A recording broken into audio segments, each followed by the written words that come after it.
कर्तापन का अभिमान ना आ जाए कि मैं करता हूं, मैंने ये किया, मैंने भक्ति की।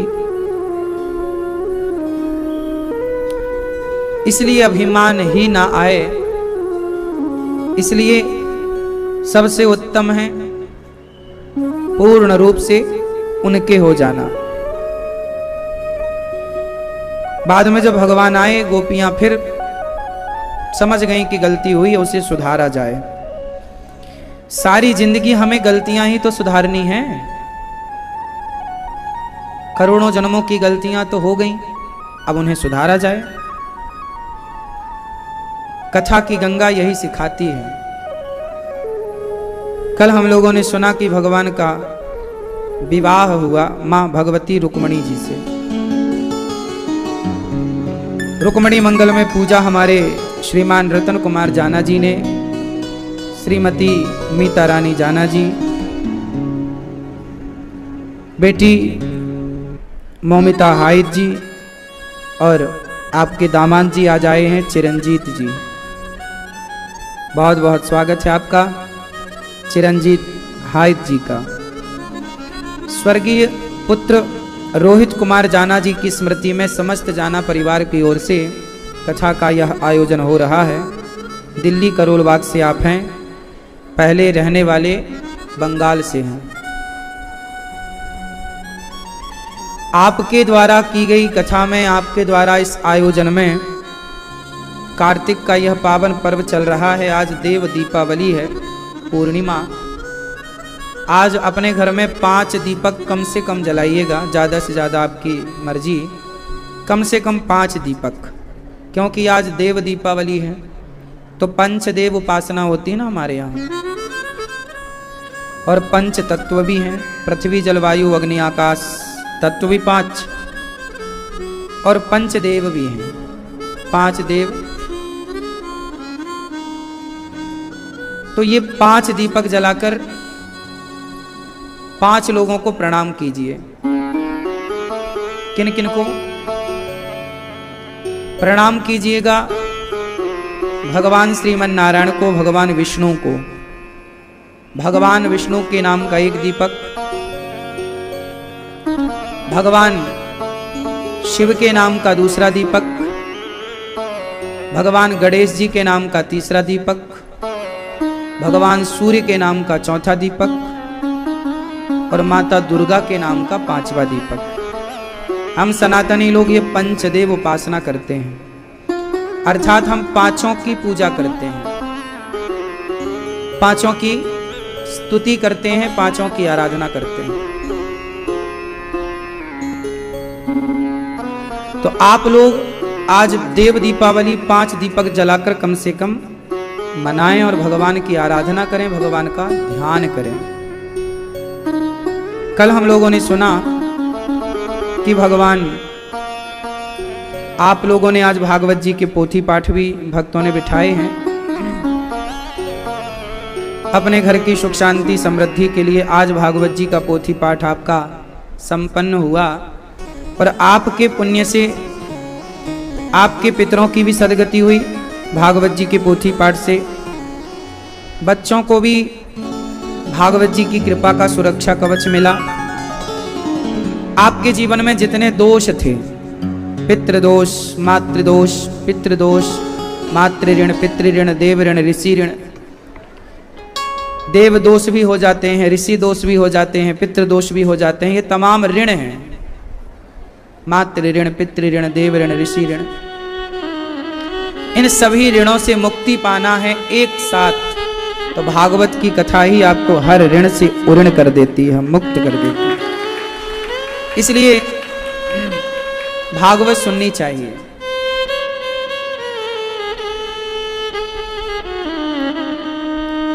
आप लोगों ने सुनी, अभी 25 नवंबर से भागवत जी के फिर यहाँ पाठ बैठेंगे।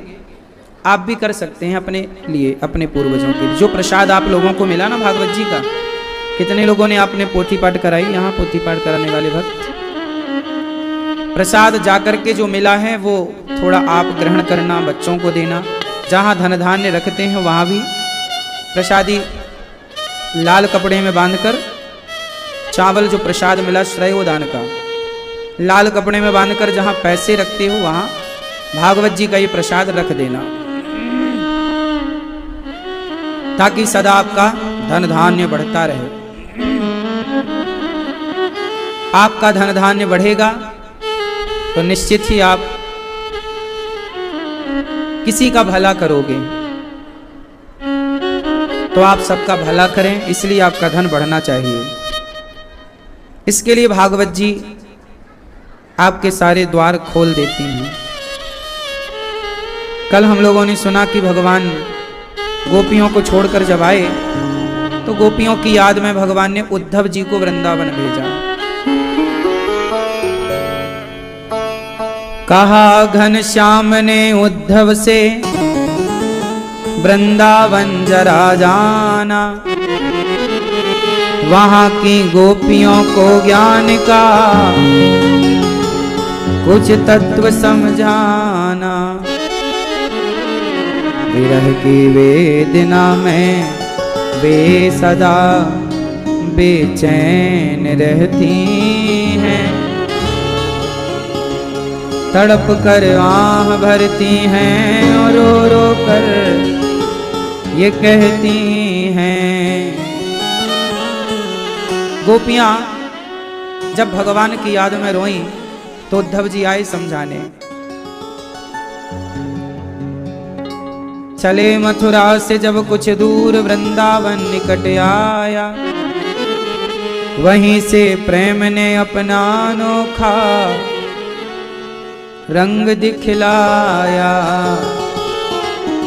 बिटप झुक कर ये कहते हैं इधर आओ इधर आओ, पपीहा कह रहा पी कहाँ ये भी तो बतलाओ। नदी यमुना की धारा शब्द हरिहर का सुनाती है, भ्रमर गुंजार से भी यही मधुर आवाज आती है। उद्धव जी आए वृंदावन। वृंदावन की हालत ऐसी थी जैसे पानी के बिना मछली की हालत थी, प्राण के बिना शरीर की हालत थी। गोपियां तड़प रही हैं, चिड़िया भी रो रही है, पेड़ पौधे भी उदास नजर आ रहे हैं। उद्धव जी ने कहा भाई ये वृंदावन में इतनी उदासी क्यों है? कहा भगवान के ग्वाल वालों ने हमारे प्राण नहीं है ना, प्राण नहीं है फिर आप जिंदा कैसे हैं? बोले ये जीवन भी कोई जीवन है। तो बोले जीवन क्या है? बोले हमारा जीवन तो हमारे कृष्ण है। अच्छा और वो कहाँ है? वो मथुरा है। उद्धव जी बोले तो वो मथुरा थोड़ी है, वो तो कण कण में है। आप उन्हें ध्यान करके प्राप्त क्यों नहीं कर लेते? ग्वाल बाल गोपियां सब उद्धव जी के ज्ञान की बातें सुन ही रही थी। अब यहां उद्धव जी का और गोपियों का एक संवाद हुआ, बड़ा संवाद। पहले मैं आपको समझाऊं कि गोपियां कौन है और उद्धव जी कौन है। भगवान तक पहुंचने के रास्ते हैं दो, एक है ज्ञान का रास्ता, एक है भक्ति का रास्ता। ज्ञान का रास्ता बंदर के बच्चे जैसे काम करता है और भक्ति का रास्ता बिल्ली के बच्चे जैसा काम करता है। आप दोनों को ही जानते हैं, बिल्ली का बच्चा और बंदर का बच्चा। क्या अंतर है दोनों में? बंदर का बच्चा अपनी मां को पकड़ता है और बिल्ली का बच्चा अपनी मां को नहीं पकड़ता। जब बिल्ली और बंदर, जब बंदरिया इस पेड़ से उस पेड़ पर छलांग मारती है, बंदरिया जब इस पेड़ से उस पेड़ पर छलांग मारती है तो कौन किसकी छाती से लिपटा होता है? क्या बंदरिया बच्चे को पकड़ती है जब यहां से वहां कूदती है? उस समय कौन पकड़ता है? उस समय बच्चा पकड़ता है, मां नहीं पकड़ती। मां तो अपना कूद रही है यहां से वहां। अब बच्चा पकड़ कमजोर करेगा तो गिरेगा वही। तो जो ज्ञान मार्ग है ना, वो बंदर के बच्चे की तरह है कि हमने अपने ज्ञान से भगवान को पकड़ा। देखो जी, हम भी पढ़े लिखे हैं, वेद पुराण का ज्ञान रखते हैं, पकड़े हैं ज्ञान से। जैसे रावण ज्ञानी था, इतना ज्ञानी हो गया कि वो खुद को ही भगवान समझने लग गया। तो ज्ञान आपको अभिमान की ओर ले जाएगा। मैंने पकड़ा है, इसका भी अभिमान। तो ज्ञान मार्ग है बंदर के बच्चे की तरह, जो मां को स्वयं पकड़ के रखता है। पकड़ कमजोर हुई तो गिरने की भी पूरी संभावना है। जैसे रावण की पकड़ कमजोर हो गई अभिमान के कारण, तो गिर गया ना। इतना बड़ा रावण, इतना ज्ञानी रावण, इतना बड़ा शिव का भक्त रावण, लेकिन उसके पुतले जलाए जा रहे हैं। क्या भक्त के पुतले जलाए जाते हैं? रावण के तो जल रहे हैं। क्यों? क्योंकि रावण बंदर की तरह चला, ज्ञान के घमंड को लेकर बैठ गया, स्वयं को ही विधाता मानने लग गया, स्वयं के नियम कानून बनाने लग गया। विधाता के बनाए कानून पर चलना नहीं चाहता। भगवान ने के नियम कानून बनाया, ईश्वर का कानून है कि आप पराई औरत को ना देखें। ये ईश्वर की गाइडलाइन है। हाँ, ईश्वर की गाइडलाइन है, ईश्वर का कानून है कि आप झूठ ना बोलें। ईश्वर की गाइडलाइन है, ईश्वर का कानून है कि आप छल कपट ना करें। लेकिन रावण उस ईश्वर की गाइडलाइन को जानता था। रावण कि पराई औरत को चुराना गलत है, लेकिन ज्ञान है तो अभिमान आएगा। तो उद्धव जी ज्ञानी है, उद्धव जी ज्ञानी है, पर उद्धव जी प्रेमी भी है, पर ज्ञान का अभिमान तो है ही। तो ज्ञान मार्ग है बंदर के बच्चे की तरह, जो खतरों से भरा है, जबकि बिल्ली का मार्ग बिल्कुल सुरक्षित है।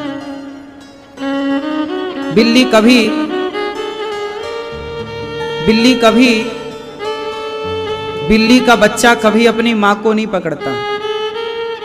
यहां बिल्कुल उल्टा है। क्या है? जब बिल्ली अपने बच्चे को लेकर इस घर से उस घर जाती है, तो बताओ कौन किसको पकड़ता है? बच्चा मां को पकड़ता है कि मां बच्चे को? यहां पर बिल्ली बच्चे की गर्दन पकड़ती है और ले जाकर दूसरे घर में रख देती है सुरक्षित। जरा खरोंच नहीं आती बच्चे को, पर वही बिल्ली उसी मुंह से चूहे को पकड़ती है ना, फाड़ डालती है।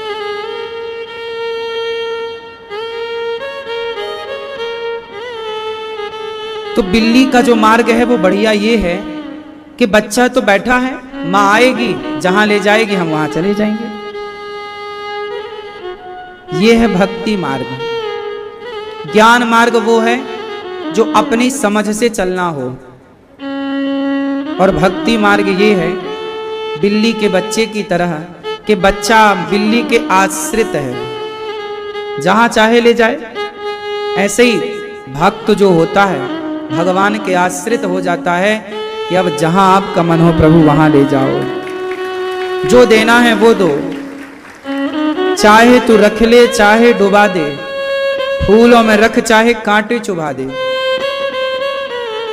चाहे कांटे चुभाओ फूलों में रखो, जिंदगी की डोर सौंप हाथ दीनानाथ के, महलों में रखे चाहे झोपड़ी में वास दे। ये विचारधारा है भक्त की। तो गोपियां बिल्ली के बच्चे की तरह हैं, भगवान के आश्रित, छोड़ के गए हैं। अच्छा, बिल्ली बच्चों को जहां छोड़कर जाती है बच्चे वहीं रहते हैं। इसलिए गोपियों को कृष्ण वृंदावन में छोड़कर गए थे, तो गोपियां वृंदावन में ही थी। वो मथुरा चाहती तो चली जाती, उन्हें पता था कि ना कृष्ण मथुरा में, और मथुरा बहुत दूर तो था नहीं वृंदावन से, आज भी पास में 2-2.5 घंटे का रास्ता पैदल है। गोपियां जाती मिल के आ जाती, रोने की क्या जरूरत थी? नहीं, प्रेम ऐसा है कि आपने छोड़ के यहां गए हो ना, हम वहीं रहेंगे। ये समर्पण है। हम अपने से नहीं, हम आपको नहीं खोजेंगे। हम क्या खोजें भगवान को?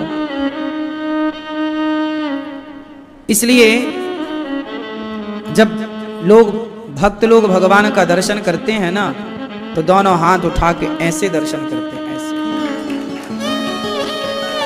जब भगवान के मंदिर कोई जाता है, बिहारी जी के मंदिर, संत लोग ऐसे दर्शन करते हैं, ऐसे। क्यों? ऐसे, ऐसे।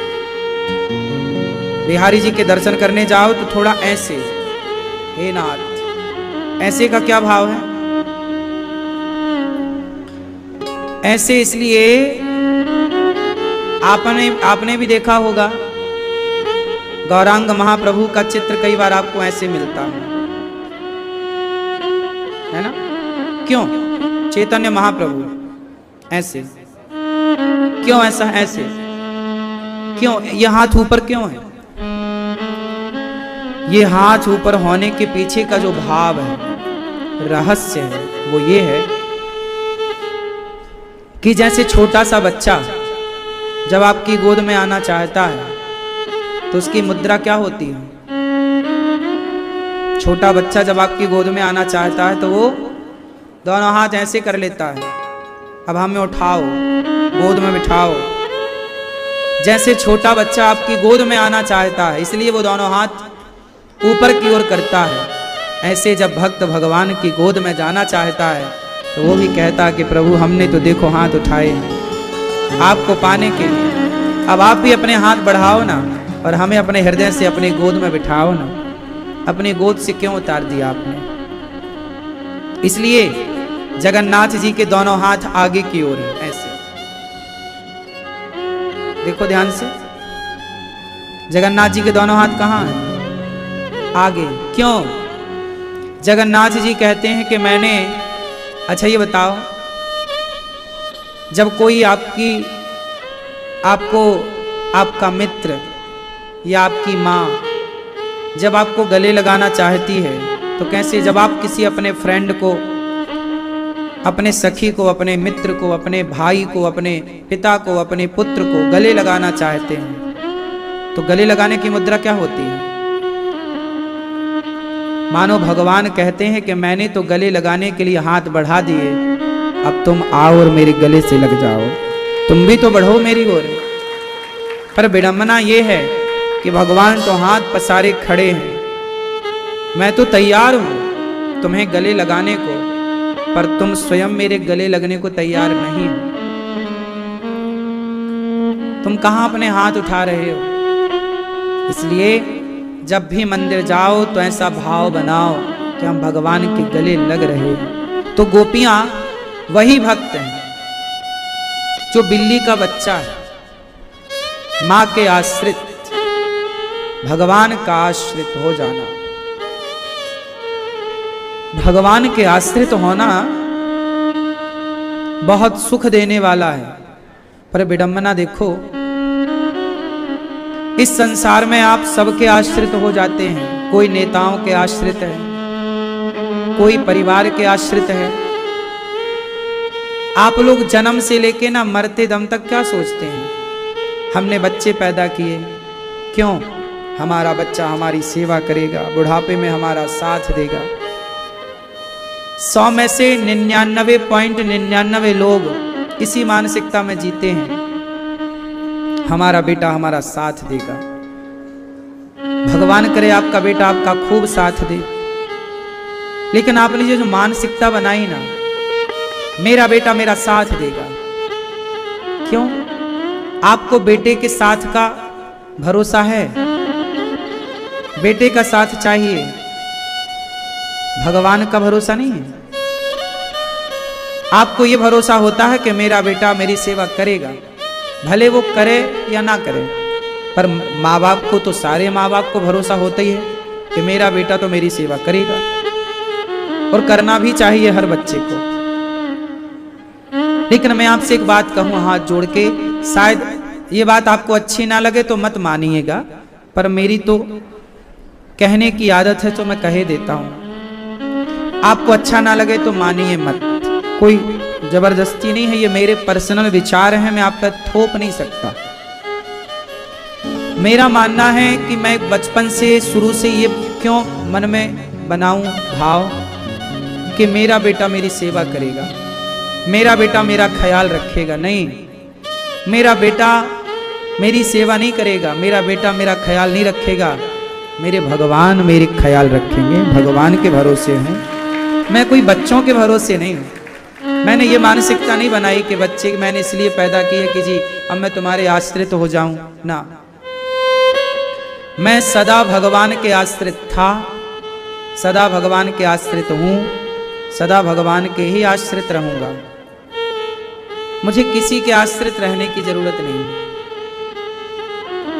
ना कोई नेता का आश्रय मुझे चाहिए, ना किसी धनवान व्यक्ति के आश्रित मुझे रहना है, किसी के आश्रित नहीं।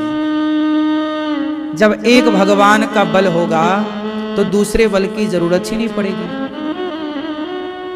दूसरे बल की जरूरत इसलिए आप लोगों को पड़ती है क्योंकि आपको भगवान पर पूर्ण भरोसा नहीं, पूर्ण विश्वास नहीं। आप लोगों का विश्वास डगमग डगमग डोल जाता है, आज है कल नहीं, पता नहीं होगा कि नहीं होगा, भगवान भी हैं कि नहीं ये भी कन्फर्म नहीं है लोगों को। भगवान की भक्ति क्या है? मंत्र जाप मम दृढ़ विश्वासा, पंचम भजन सुवेद प्रकाशा। भगवान पर क्या हो? अटूट विश्वास। अच्छा एक बात बताओ,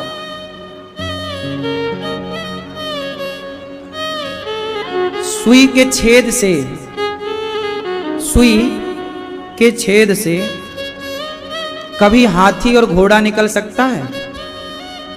उत्तर, जोर से, जोर से। अच्छा, सुई के छेद से कभी हाथी घोड़ा निकल सकता है? जोर से। नहीं। कोई बंदर छलांग मारकर समुद्र को पार कर सकता है क्या? कोई बंदर, कोई बंदर समुद्र को छलांग लगा के पार कर सकता है? जोर से।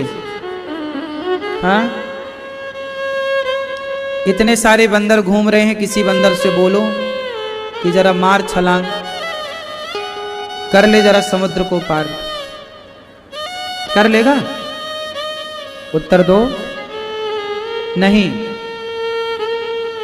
समुद्र को बंदर छलांग मार के पार नहीं कर सकता, परंतु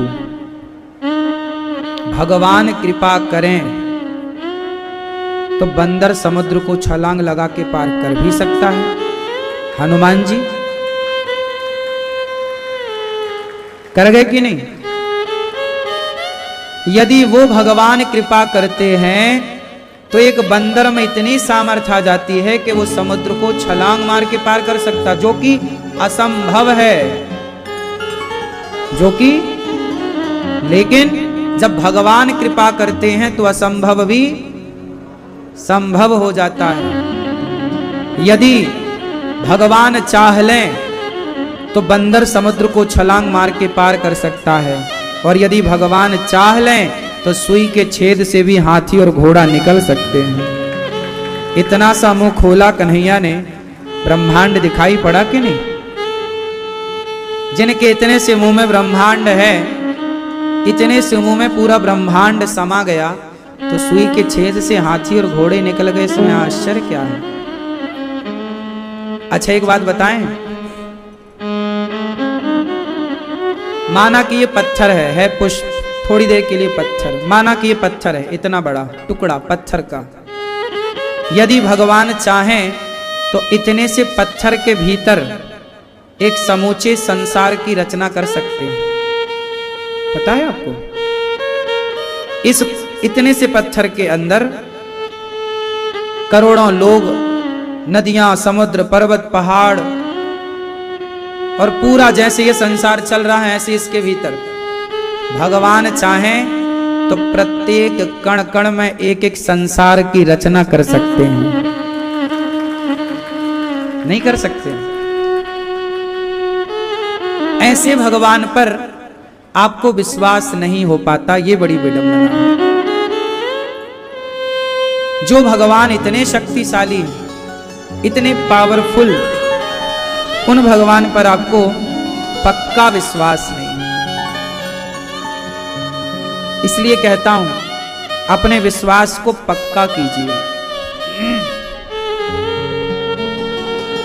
पहले तो ये विश्वास रखिए कि आप सब कुछ कर सकते हैं, अपने बल पर नहीं, मेरे पास भगवान का बल है। इसलिए अंगद ने पांव जमाया, अंगद जी ने लंका में, ए रावण मेरा पांव कोई हिलाएगा तो राम जी सीता को हार जाएंगे। ये बताओ ये बल अंगद जी का था या भगवान राम का बल? बोलो। पांव अंगद जी का है पर बल किसका है? किसके बल से गरज रहे हैं अंगद जी?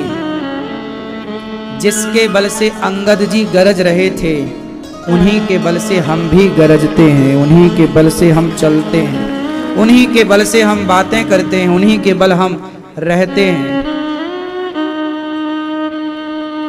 आप नेताओं को अपना बल मान लेते हो, नेता तो खुद भयभीत है 5 साल बाद। जो स्वयं डरा है वो आपको निर्भय कैसे कर सकता है? आपको निर्भय कौन कर सकता है? भय मुक्त कौन कर सकता है? एक भगवान आपको निर्भय कर सकते हैं। एक बार भगवान पे पूरा विश्वास करके उनके हो जाने की देर है। विश्वास, गोपियों को विश्वास, भक्ति की वह धारा से जुड़ी हैं गोपियां जो धारा बिल्ली के बच्चे की बात करती है। बिल्ली का बच्चा मां के आश्रित है, हम भी भगवान के आश्रित हैं। ये वृंदावन में हमारा कौन है? एक कृष्ण के सिवा कौन सा हमारा यहाँ रिश्तेदार है? कौन सा हमारी पहचान का यहाँ नेता है? कौन से हमारी पहचान के यहाँ लोग हैं? हम तो एक बिहारी जी के आश्रित हैं ना, एक भगवान के, एक राधा रानी के भरोसे। और किसका भरोसा है बताओ? हम तो पूर्ण विश्वास से रहते हैं भगवान के कि वो हैं और हमें किसी के साथ की, किसी के भरोसे की जरूरत नहीं है। इसलिए डगमग डगमग विश्वास तो कम से कम ना डोले, विश्वास तो स्थिर हो। कितना भी तूफान आए, कितना भी संकट आए, कितने भी जीवन में उतार और चढ़ाव आए, पर विश्वास हो। कोई है ना है, कोई रहे ना रहे, भगवान थे, हैं, रहेंगे। कि दूसरा भरोसा हमें चाहिए ही नहीं, ऐसा भाव बन जाए। फिर देखो आपके जीवन का बदलाव। अभी आप लोग ना जाने कितने लोगों के भरोसे हैं, सबका भरोसा, थोड़ा इनका थोड़ा उनका, खिचड़ी बना रखी है। क्लियर नहीं है आप लोग, क्लियर नहीं। जितने भी भक्त हैं, संत हैं, वो क्यों भक्त बने, क्यों संत बने? क्योंकि वो क्लियर हो गए। एक भरोसा भगवान का, बस, चाहिए ही नहीं दूसरा।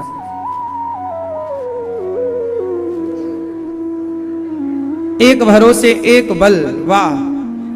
ये बातें ना कहने में जितना इजी है, सुनने में जितना सरल है, यदि आप भरोसे हो जाएं तो और सरल हो जाए जीवन।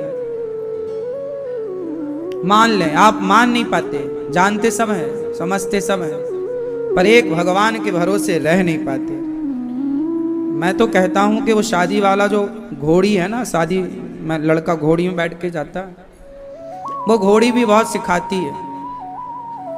उसका मैंने कई बार उदाहरण दिया कि घोड़ी पर जब दूल्हा बैठता है तो उस घोड़ी को कभी ध्यान से देखना, उसकी आंखों में पट्टी यहाँ बंधी रहती है, ऐसा ऐसा है ना, सीधा, ताकि वो घोड़ी यहाँ वहां ना देखे। कहाँ देखे? सीधा। आप लोग भी अपने ना आंखों में इस तरफ उस तरफ जरा पट्टी बांध लो, इसकी तरफ ना देखें उसकी तरफ ना देखें, सीधा भगवान के चरणों की ओर नजर होनी चाहिए, सीधा, हर समय बिल्कुल सीधा। अब एक सीधी दृष्टि है नहीं, एक भगवान के भरोसे हम हैं नहीं, 17 लोगों के भरोसे हैं। आपकी गाड़ी के ड्राइवर यदि 17 लोग हों तो पार लगेगी कि डूबेगी? बोलो। इसलिए अर्जुन ने एक सारथी बनाया। अर्जुन के 17 सारथी थे कि एक कृष्ण। उन्होंने रथ पकड़ा और पहुंचाया लक्ष्य तक। इसी को कहते हैं भरोसा। अर्जुन की तरह भरोसा, अर्जुन की तरह भरोसेमंद बनो। भरोसा ऐसा हो कि मस्त। गोपियों को समझाने गए उद्धव, समझा ना पाए, गोपियों के प्रेम को समझ गए। क्योंकि ज्ञानी और प्रेमी में बड़ा यदि तौला जाए तो राजू किसका पलड़ा भारी होगा? ज्ञानी बड़ा कि भक्त बड़ा? बोलो, कौन बड़ा? ज्ञान बड़ा कि भक्त बड़ा? बोलो, क्यों बड़ा? ज्ञानी कहता है, ज्ञानी कहता है कृष्ण, बोलो श्री कृष्ण। और भक्त है और पढ़ा लिखा नहीं है तो वो बोलता है किचना। क्या बोलता है? किचना। कोई कृष्ण नहीं बोल पाता ना, किचना बोलता है। जय श्री किचना। जैसे बच्चा है रोटी नहीं बोल पाता, तोती बोलता है। क्या बोलता है? अब बताओ, तोती सही है या गलत है? रोटी को तोती कहना सही है कि गलत है? बोलो बोलो बोलो, जोर से। हैं? नहा मेरी मां। समझदार लोग रोटी बोलते हैं, पर बच्चे उसी को तोती बोलते हैं। लेकिन हम लोग तोती को भी समझते तो रोटी ही हैं। समझदार के लिए इशारा। फिर बच्चा भले तोती कहता है, पर माँ बाप तो उसे रोटी ही समझते हैं। उसी तरह ज्ञानी भक्त सही बोले, और भक्त यदि है नहीं पढ़ा लिखा पर वो भक्त प्रेमी और वो गलत बोल रहा है, तो भगवान उसके गलत को भी स्वीकार कर लेते हैं कि भाई वो सही गलत शब्दावली पे भगवान नहीं जाते, उच्चारण पे भगवान ध्यान नहीं देते कि आपका उच्चारण क्या निकल रहा है। भगवान उस उच्चारण के पीछे का भाव देखते हैं।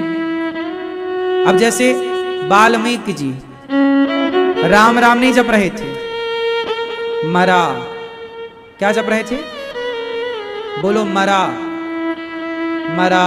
माला काहे की जप है? मरा मरा मरा मरा मरा मरा। अब यदि वाल्मीकि जी का उच्चारण कोई पकड़ता तो वो तो गलत बोल रहे हैं। मरा मरा कौन जपता भैया? मरा थोड़ी है, राम है।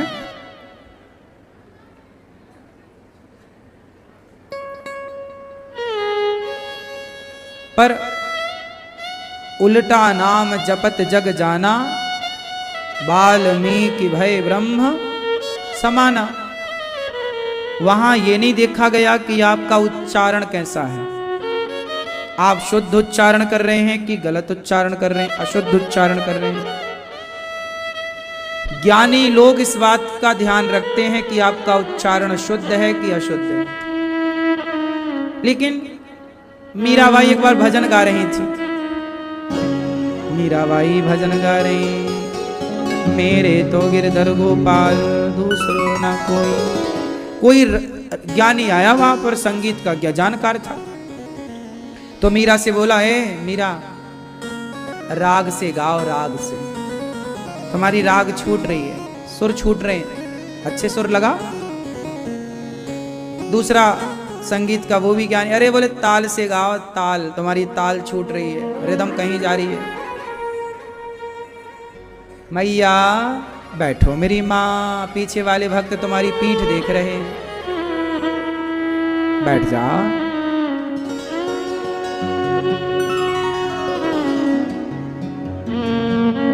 बैठ जा बेटा, तुम बैठो जल्दी। मैया बैठो मेरी माँ। अच्छा ये बताओ, मीराबाई को किसी संगीत के ज्ञानी ने कहा कि जरा ताल से गाओ, सुर से गाओ। मीराबाई बोली, भैया सुर ताल से ना गाओ, भाव से गाओ, भाव से गाओ। हमारा सुर ताल ना देखेंगे भगवान कि तुम कितने सुरीले हो, तुम कितने ताल वाले हो, ताल वाल का, सुर का बड़ा ख्याल। सुर ताल से तो लता जी गाती हैं, नहीं गाती। सुर ताल का ज्ञान लता जी से ज्यादा किसे होगा, लेकिन ताल और सुर का ज्ञान ना होने के बाद भी दुनिया भक्तों की लिस्ट में मीरा को ही सबसे आगे रखती है, क्योंकि वहां सुरताल काम ना आई, भाव काम आ गया। भावग्राही जनार्दन, हमारे भगवान क्या ग्रहण करते हैं, भक्त के भाव। इसलिए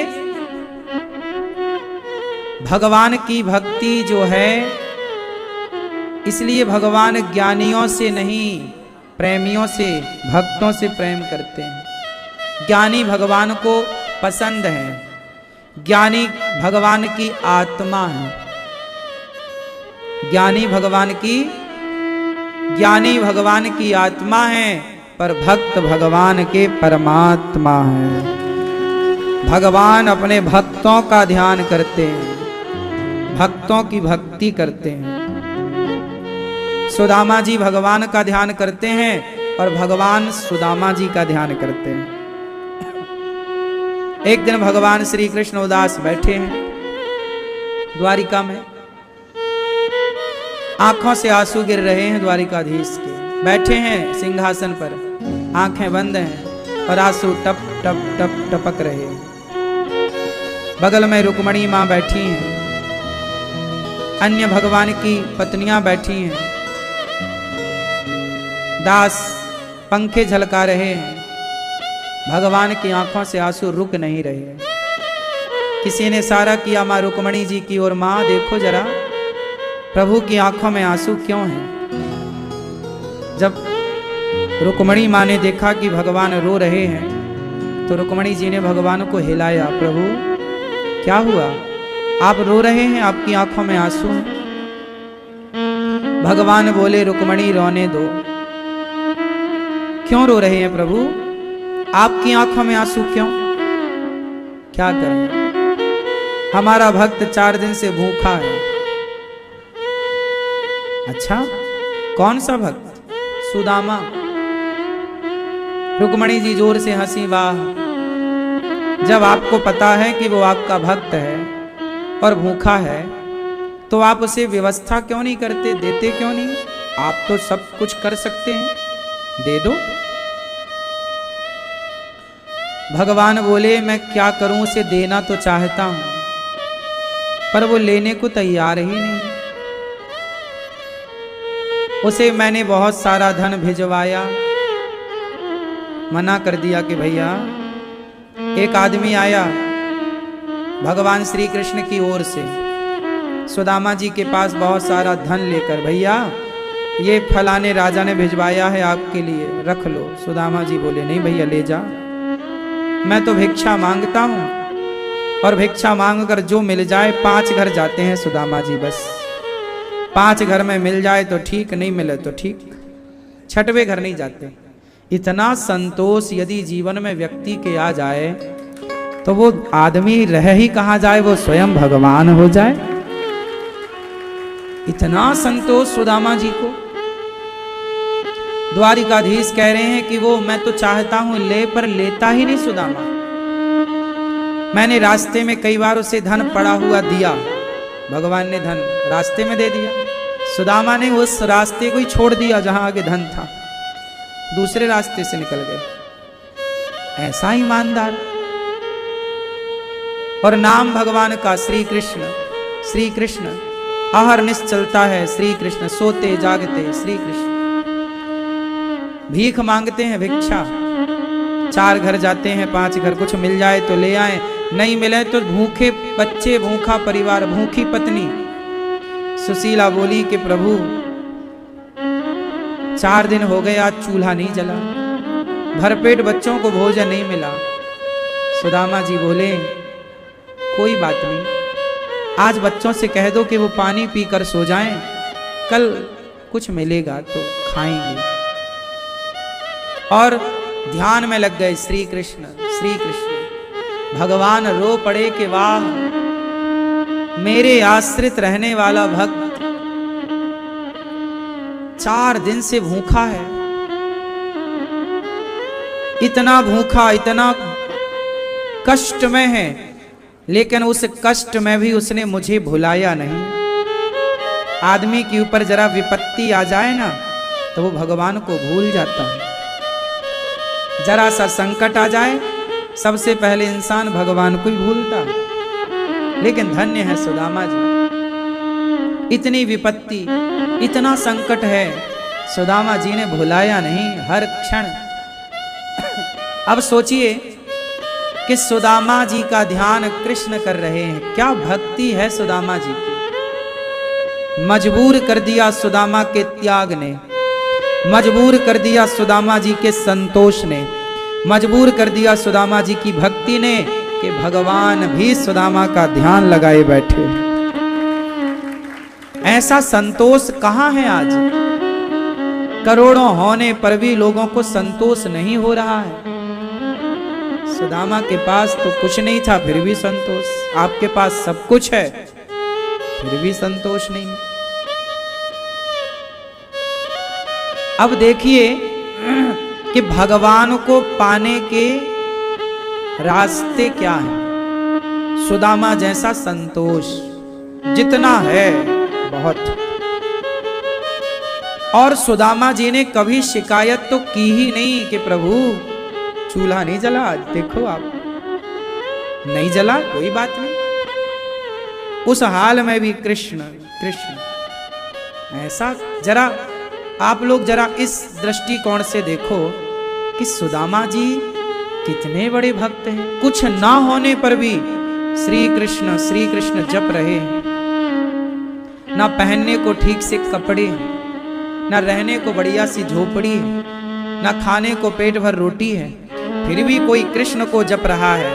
अरे मेरे घर में खाने को मस्त रोटी, पहनने को कपड़े बढ़िया सब कुछ है, और मैं कृष्ण कृष्ण जप रहा हूं, तो ये कोई बड़ी बात नहीं है। कुछ ना होने पर भी भगवान के ही आश्रित रहना, ये बहुत बड़ी बात है ना मेरी मां। अच्छा एक बात और बताएं, जब आपके पास कुछ नहीं होता और उस समय आपके पास माना कि आप 2 दिन से भूखे हैं, और उसी समय कोई आ जाए और कहे कि सुनो अब हम तुम्हारे भोजन की व्यवस्था करेंगे, तो आप तो उसी को भगवान मान लोगे ना। अरे आप तो भगवान हैं, आपने देखो हमारा सारा दुख दूर कर दिया क्योंकि आपने हमें रोटी दे दी। लेकिन सुदामा जी के पास भी भगवान स्वयं किसी को भेजते हैं, सोना लेके जाओ दे आओ। सुदामा जी बाहर के बाहर भगा देते, भैया नहीं चाहिए ले जाओ। सुदामा जी किसी का एहसान लेना नहीं चाहते। मेरे हाथ पांव चलते हैं, आप मुझे रोटी मत दें, मैं खुद जाऊंगा भिक्षा मांग कर लाऊंगा। ऐसा स्वाभिमानी, बताइए, मैं खुद कमाऊंगा ना,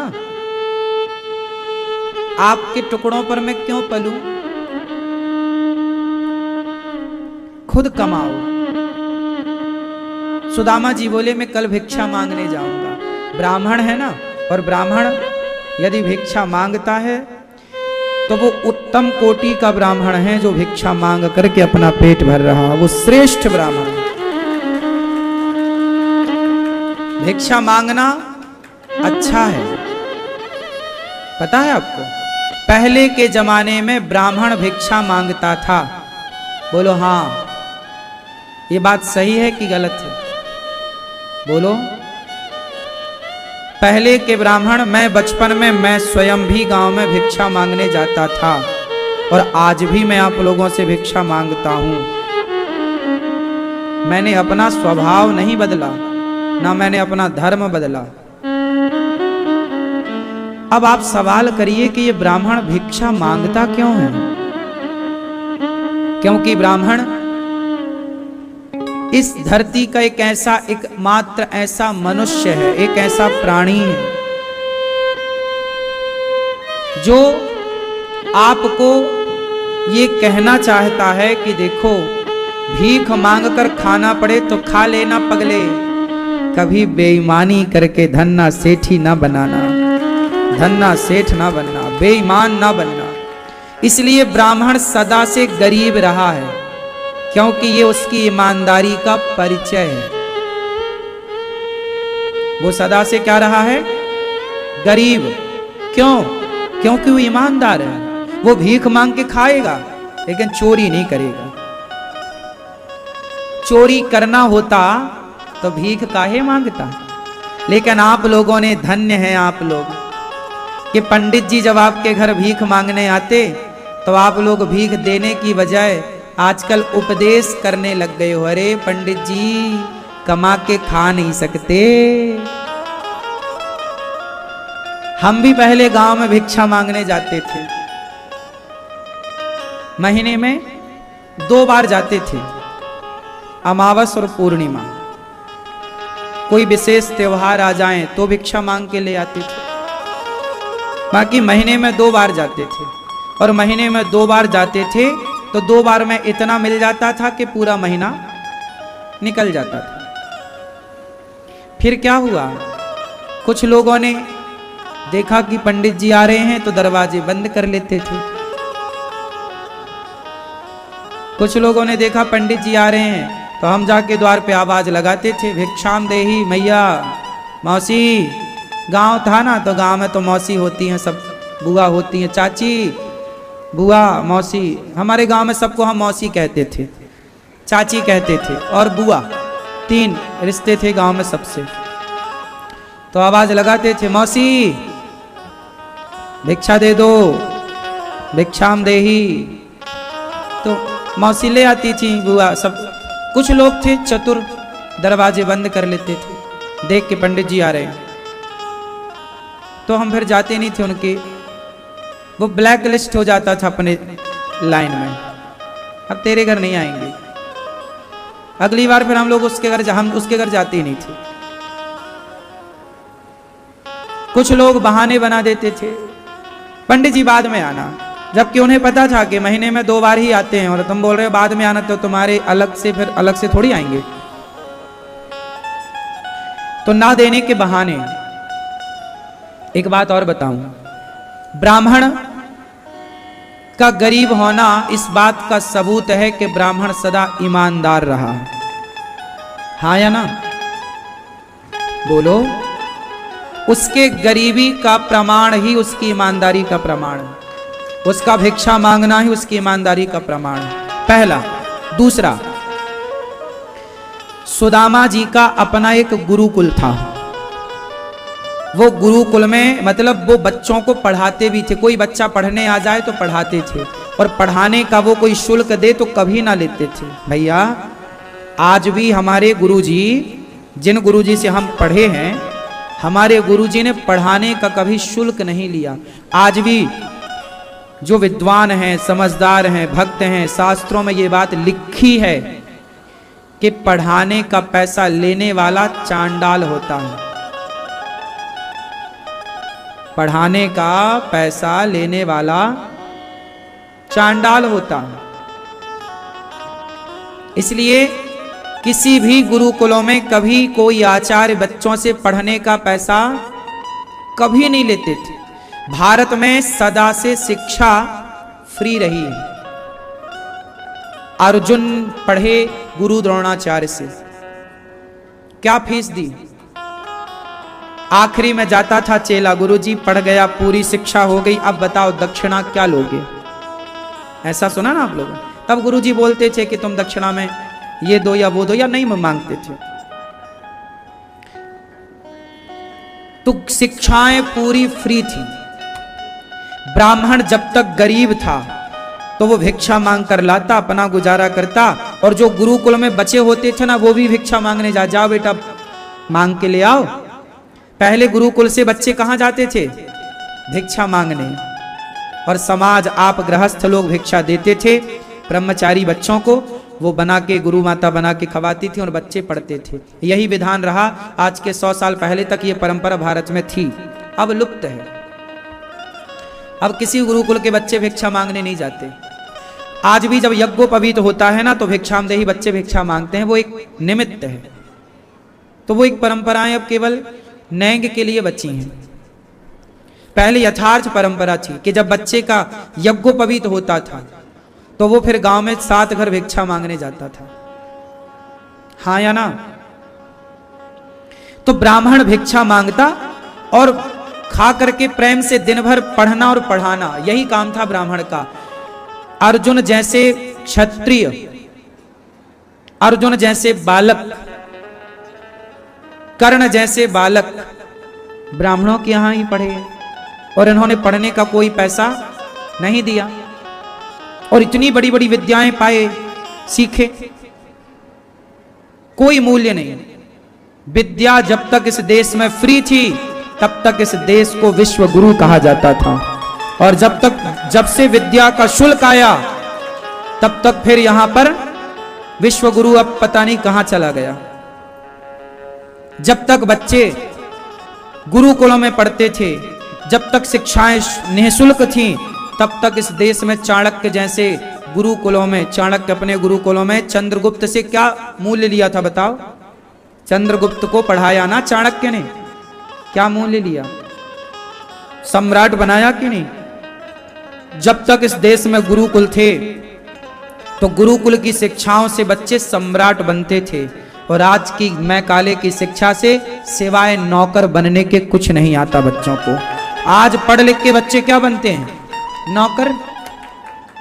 क्या करोगे? नौकरी करेंगे, भैया नौकरी दे दो, भैया नौकरी दे दो, नौकरी दे दो। पढ़ लिख के क्या चाहिए आपको? नौकरी। बने भी तो क्या बने? पढ़े लिखे नौकर। बने भी तो क्या बने? बोझा उठाने वाला काम तो गधा ही करता है ना, तो तुम नौकर बन के यही करोगे। अब पढ़े हो तो नौकर बनने के लिए क्यों? अरे पढ़े ही थे तो हमारी भारतीय शिक्षा नौकर नहीं बनाती, भारतीय शिक्षा मालिक बनाती है। मालिक, मालिक बनो, नौकरियां देने वाले बनो, नौकरियां लेने वाले नहीं। नौकरियां बताओ, नौकरियां लेने वाला बड़ा है कि देने वाला? बोलो। लेने वाला, लेने वाला बड़ा है।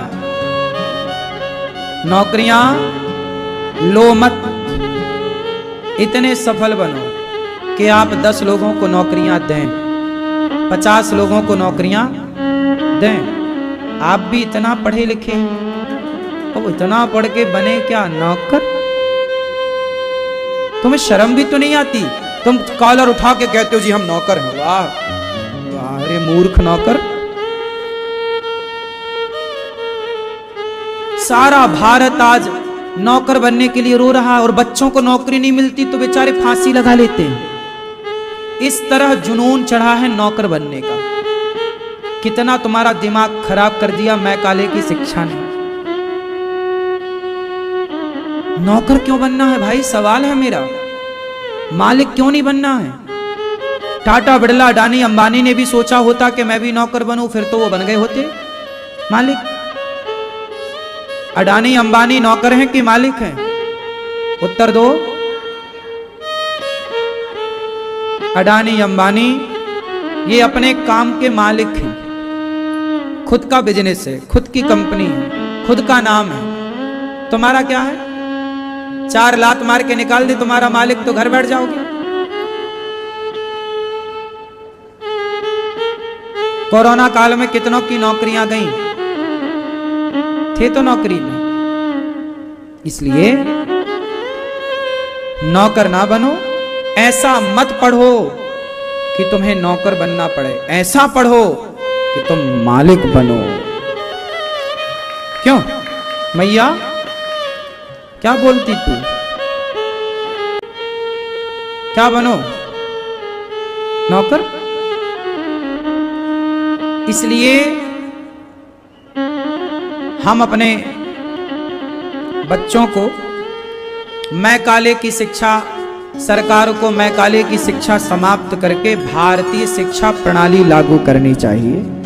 ये सरकार से मेरी प्रार्थना है। सरकार खुद नहीं चाहती शायद, इसलिए वो मैकाले की शिक्षा प्रणाली को घिसती जा रही है, उसी को चलो चलो। कौन समझाए, कैसे समझाएं? कह ही सकते हैं। हमने तो अपने जीवन में बदलाव किया है। हम कहते हैं आप लोग अपने अपने जीवन में बदलाव लाइए, देश में बदलाव अपने आप आ जाएगा। भगवान सुदामा जी को देखकर रो रहे हैं। ऐसे सुदामा जी, इतना संतोष। सुदामा से आपने क्या सीखा? हर परिस्थिति में सुदामा जी संतुष्ट है। ब्राह्मण संतुष्ट है। जो ब्राह्मण संतुष्ट है वही ब्राह्मण है। जो ब्राह्मण संतुष्ट नहीं हुआ वो ब्राह्मण है ही नहीं। असंतुष्ट ब्राह्मण नहीं हो सकता।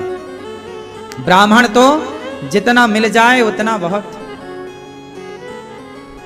संतोष। देखो गौरी गोपाल में आज वर्षों से इतनी सारी सेवाएं चल रही हैं, इतनी सारी सेवाएं। 30,000 लोग प्रसाद पा रहे हैं, 290 माएँ हैं, 150 बच्चे हैं, और आप हजारों लोग रोज मेरे पास आते हैं। मैं किसी से भी कुछ कह दूं कि तुम्हें ये सेवा करनी है तो आप कभी मना ना करेंगे। आप में से हजारों लोग मेरे से कहते हैं महाराज जी मेरे लायक कोई सेवा बताओ, लेकिन इतिहास और भगवान दोनों साक्षी हैं। भगवान साक्षी हैं इस बात के लिए और आप भी साक्षी होंगे। आज तक मैंने किसी से नहीं कहा कि भैया तुम 1 रुपया दो, किसी को इंगित करके कि तुम्हें इतना पैसा देना होगा। नहीं, आपकी श्रद्धा है तो आप दीजिए, पैसा नहीं है तो अपने इस बेटे अनिरुद्ध को आशीर्वाद ही दीजिए। मैंने आज तक किसी से नहीं कहा कि नहीं जी आप 100 रुपए दीजिए। किसी से मैंने पकड़ कर नहीं कहा, इशारा करके नहीं कहा कि तुम 100 रुपए दो, तुम्हें देना पड़ेगा। नहीं, मैंने इन सालों में, जब मैं 25 साल का था, पहले जब ये गौरी गोपाल की सेवाएं नहीं थी ना, तब मैं 2017 में, 18 में, 19 में कन्याओं का विवाह कराया करता था अधिक मात्रा में। 20-20 कन्याओं का। उस समय आप लोग टीवी पे कथा देखते थे, पुराने श्रोता कोई होंगे तो वो जानते हैं इस बात को। 2019 के बाद से फिर कोरोना आया, फिर हम वृंदावन यहाँ आ गए। यहाँ भी कन्याओं का विवाह कभी कभी हमने आपसे कह रखा है, कोई आपके आसपास गरीब परिवार की बेटी हो, लड़का लड़की आप ढूंढ के ले आओ, उनका विवाह पूरा ये दास अनिरुद्ध कराएगा। जो भी खर्च आएगा उनको अधिक से अधिक देना भी, कोई हो तो आप ले आना। हम पहले भी सेवाएं करते थे जब हमारी आयु 24 साल थी, जब हम 25 साल के थे, 26 साल के थे, 27 और 28 साल से तो फिर ये माँओं की सेवा मिल गई। 27 वर्ष की आयु, जब मैं 27 साल का था, 28 साल का, तब से लेकर के आज तक सेवाएं चल रही। लेकिन आज तक मैंने किसी से नहीं, क्यों जी आप में से किसी से मैंने कभी कहा कि आपको 100 रुपए देना पड़ेगा या 1000 रुपए देना ही पड़ेगा? कोई नहीं कह सकता। जबकि आप और जगह देखते हो कि लोग आपको बिठा के जबरदस्ती झूठ मूठ का बोल के और आपके जेब से पैसे निकलवा ही लेते हैं। हाँ या ना? सही है। लेकिन मैंने आज तक कभी आपसे ये नहीं कहा, क्योंकि मैं, अब इससे आप ये अंदाजा लगाइए कि मैं सुदामा जी की बात करूं और मैं आपसे कहूं कि आप पैसा दो। मुझे आप पर भरोसा है, लेकिन आपसे कई गुना ज्यादा भरोसा भगवान पर है, क्योंकि जो सेवाएं गौरी गोपाल में चल रही हैं वो आप और हम कर ही नहीं रहे हैं, वो भगवान ही कर रहे और करा रहे, तो वो अपना करा लेंगे, हम क्यों परेशान हो। हमारा धर्म है, हम आपसे कहते हैं रोज कि माताओं की सेवा के लिए आप साथ दो, आप भी दान करो, आप भी जुड़ो। हम ये कहते हैं सबसे, सार्वजनिक, जबरदस्ती किसी एक की तरफ ये नहीं कहते कि नहीं जी तुम्हें तो देना ही पड़ेगा, ना भैया देना है।